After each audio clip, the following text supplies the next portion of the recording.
इसी तरह का एक वाकया इस वक्त भी सोशल मीडिया की जीनत बना हुआ है, जिसमें देखा जा सकता है कि एक शदीद बीमार मरीजा बेड पर लेटी होती है और उसके साथ ही एक कुर्सी पर उसकी सगी बहन बैठी होती है, जो कि अपनी बहन की अयादत के लिए आती है। ये दोनों मुसलमान बहनें बातों में मसरूफ होती हैं कि अचानक उसकी बीमार बहन कपकपा जाती है और ऊपर की जानिब देखकर कहती है कि ये क्या है। चूंकि साथ बैठी हुई खातून को कुछ नजर नहीं आता, इसलिए वो कहती है कि कुछ भी नहीं, लेकिन उसकी बीमार बहन की तबीयत मजीद बिगड़ती है और वो कहती है कि कुछ होने वाला है। लेकिन उसकी बहन अपनी बीमार बहन को हौसला देते हुए कहती है कि कुछ होने वाला नहीं है, सब कुछ ठीक है।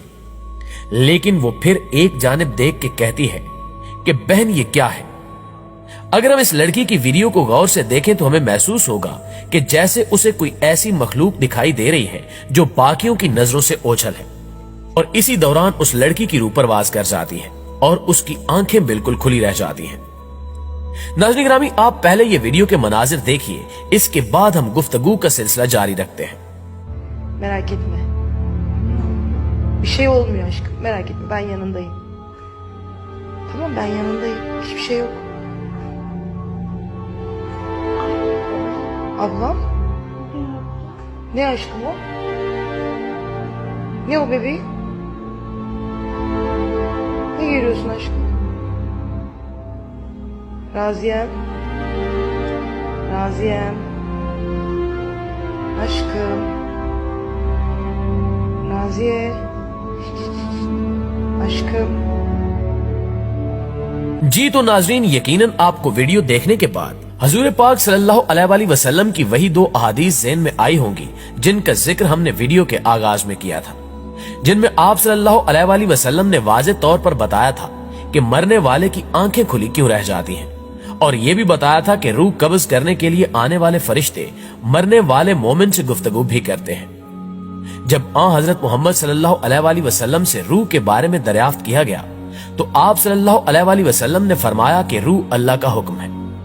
एक हदीस में इरशाद होता है कि मैयत पहचानती है कि कौन उसे गुस्ल देता है और कौन उठाता है, कौन उसे कफन पहनाता है और कौन कब्र में उतारता है।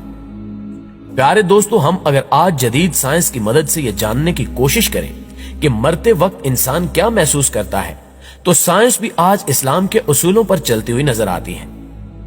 एक जदीद साइंसी तहकीक के मुताबिक जब रूह निकलती है तो इंसान का मुंह खुल जाता है।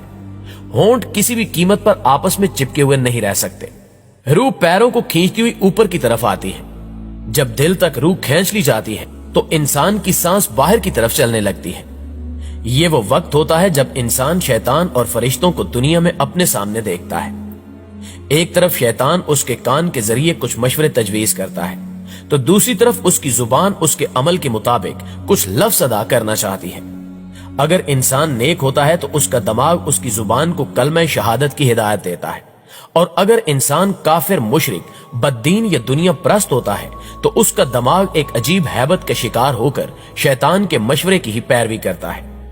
ये सब इतनी तेजी से होता है कि दिमाग को दुनिया की फजूल बातों को सोचने का मौका ही नहीं मिलता। इंसान की रूह निकलते हुए एक जबरदस्त तकलीफ जहन महसूस करता है, लेकिन तड़प नहीं पाता, क्योंकि दिमाग को छोड़कर बाकी रूह उसके हलक में इकट्ठी हो जाती है और जिस्म एक गोश्त के बेजान लोथड़े की तरह पड़ा हुआ होता है, जिसमें किसी हरकत की गुंजाइश बाकी नहीं रहती। आखिर में दिमाग की रूह भी खींच ली जाती है। आंखें रूह को ले जाते हुए देखती रहती हैं। उन आंखों की पुतलियां ऊपर चढ़ जाती हैं जिस सिमत फरिश्ता रूह कब्ज करके जाता है।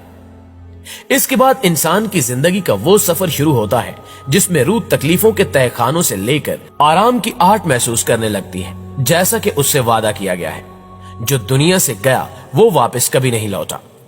मोमिन की रूह इस तरह खींच ली जाती है जैसे आटे में से बाल निकाला जाता है, जबकि गुनाहगार की रूह खारदार दरख्त पर पड़े सूती कपड़े की तरह खींची जाती है।